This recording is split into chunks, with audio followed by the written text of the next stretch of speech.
मुळव्याध, भगंदर, fissure, पायलोनायडल sinus, बद्धकोष्ठता किंवा गुदविकार यासारख्या त्रासाने त्रस्त आहात का? वेदनादायक शस्त्रक्रियेची भीती वाटतेय? तर आता चिंता सोडा. जर्मनीतील अत्याधुनिक लेझर तंत्रज्ञान आता प्रथमच संगमनेरमध्ये डॉक्टर सोनाली सुशांत गीते यांच्याकडे उपलब्ध झालंय. 7 वर्षांचा प्रदीर्घ अनुभव, 1000 पेक्षा अधिक यशस्वी शस्त्रक्रिया. ठिकाण केएम हॉस्पिटल, विठ्ठल मंदिरासमोर, अकोले बायपास रोड, संगमनेर. संपर्क 90 677 95 189. सध्या उन्हाळ्याच्या सुट्ट्या सुरू झाल्यामुळे विद्यार्थी घरीच वेळ घालवत आहेत. मात्र वाढत्या उष्णतेमुळे पालक मुलांना घराबाहेर जाण्यास मज्जाव करत असल्याचं चित्र आहे. परिणामी मोबाईल आणि टीव्हीकडे मुलांचा कल वाढत चालला असून त्यांचा स्क्रीन टाईम मोठा आहे. तज्ज्ञांच्या मते मोबाईलचा अतिवापर मुलांच्या आरोग्यासाठी घातक ठरू शकतो. डोळ्यांचे विकार, एकाग्रतेत घट, चिडचिडेपणा, संवाद कमी होणं तसेच मेंदूच्या विकासावरही त्याचा विपरीत परिणाम होऊ शकतो. तर आई वडील दोघंही बाहेर जात असतील आणि ते थकून घरी येतात, मग त्यावेळी काय होतं की घे बाबा मोबाईल, आणि मग ते काय करतात, मुलं गेम वगैरे खेळतात किंवा इतर काही व्हिडिओज वगैरे ते बघत बसतात. त्यामुळे मुलांचं काय होतं, स्क्रीन टाइम वाढतो आणि वाढलेल्या स्क्रीन टाइममुळे त्यांच्या डोळ्यांवर तर ताण येतोच आहे. म्हणजे डोळ्यांच्या नसा वगैरे, डोळ्यानं पाणी येणं किंवा ते हालचाल न होणं असे, किंवा मेंदूवर त्या ठिकाणी त्याचा काय होतो, नकळतपणे त्याचा इफेक्ट होत असतो. आणि हे जर कमी करायचं असेल, मुलांचा स्क्रीन टाइम कमी करायचा असेल, तर त्याच्यासाठी नक्कीच पालकांनी विचार केला पाहिजे की नाही, आपल्या मुलांचा मोबाईल टाइम कमी झाला पाहिजे. म्हणून त्यांच्यासोबत आपण काय केलं पाहिजे की संध्याकाळच्या वेळेस बागेमध्ये जाणं किंवा रस्त्यावर फिरणं किंवा असं छोट्या छोट्या गोष्टी आपण केल्या पाहिजेत. किंवा अगदी साधं की चित्र रंगवणे, चित्र काढणे, अशा वेगवेगळ्या ऍक्टिव्हिटी त्यांना दिल्या पाहिजेत, ज्याने की त्यांचा मुलांचा स्क्रीन टाइम कमी होईल. अशा वेगवेगळ्या ऍक्टिव्हिटी आपण काय केल्या पाहिजेत. पालकांसमोर मोठं आव्हान उभं राहिलंय. एकीकडे उन्हामुळे मुलांना बाहेर पाठवणं धोकादायक ठरतंय, तर दुसरीकडे घरात बसून मोबाईल वापरणंही हानिकारक ठरतंय. यावर उपाय म्हणून पालकांनी मुलांसोबत वेळ घालवत इनडोअर खेळांना प्रोत्साहन द्यावं, असं आवाहन तज्ज्ञांनी केलंय. बऱ्याचशा ज्या सोशल मीडियाच्या ज्या रील्स किंवा आपण हे म्हणतोय ना, त्या ॲडिक्शन होईल अशा पद्धतीनेच बनवलेल्या आहेत त्या कंपन्यांनी, की माणूस तासनतास ते बघत राहील. तेवढ्याच सेकंदाचा तेवढाच तो रील असतो आणि ते माणूस आपलं वरती सरकत राहतो आणि ॲडिक्ट होतो. तर आता लहान मुलांमध्ये ह्याचा काय परिणाम होतो, की मुलांचं ना इंटरॅक्शन कमी होऊन जातं.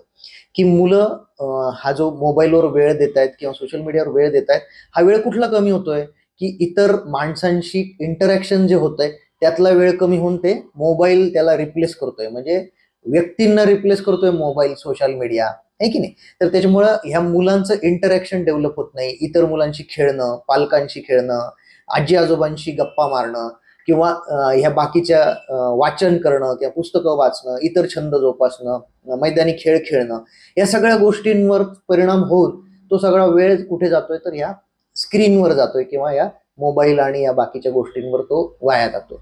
याची काय आणखी दुष्परिणाम संभवतात, की मुलांना तर डोळ्यावर ताण येतो, सगळे डोळ्याचे बरेचसे प्रॉब्लेम तयार होतात, मेंदूवर परिणाम होतो. ह्या लॉंग टर्म सोशल मीडिया आणि मोबाईलच्या वापरामुळे मेंदूच्या काही ज्या मेमरीसाठी ज्या आवश्यक गोष्टी आहेत किंवा काही स्किल डेव्हलपमेंट करणारे जे एरियाज आहेत मेंदूचे, त्याच्यावर परिणाम होतो. त्याची वाढ होत नाही, कारण हे कमी वयातच हे मोबाईलचं वेड बऱ्याच मुलांना लागतं. त्याच्यामुळे त्या मेंदूच्या कामावर पण पुढे जाऊन परिणाम होतो. दुसरी गोष्ट, मुलं एकलकोंडे होतात, त्यांना सोशल इंटरॅक्शनच माहीत नसतं. त्याच्यामुळे समाजामध्ये वावरताना ही गोष्ट सगळ्यात महत्त्वाची असते, की मुलं इतरांशी कशी वागतात, कशी बोलतात. आणि हा इंटरॅक्शन जर हॅम्पर झालं, तर पुढे जाऊन त्यांच्या आयुष्यात जे काही क्षेत्र ते निवडतील त्याच्यामध्ये जे काही त्यांना सक्सेस मिळणार असेल, त्याच्यावर परिणाम ह्या लहानपणच्या मोबाईलच्या अतिवापरामुळे होतो. त्याचं शाळेला सुट्ट्या लागलेल्या आहेत आणि या सुट्ट्यानंतर आता विद्यार्थी घरी आहेत. तर आता घरी असताना विद्यार्थी काय करतात, की शक्यतो एक तर उन्हात खेळतील किंवा एक तर घरात बसून टीव्ही वगैरे किंवा मोबाईल वगैरे पाहत बसतील. तर आजकाल काय झाले, मुलांकडं इलेक्ट्रॉनिक वस्तू आल्यामुळं मोबाईल आणि टीव्ही हे जास्त पाहत बसतात दिवसभर.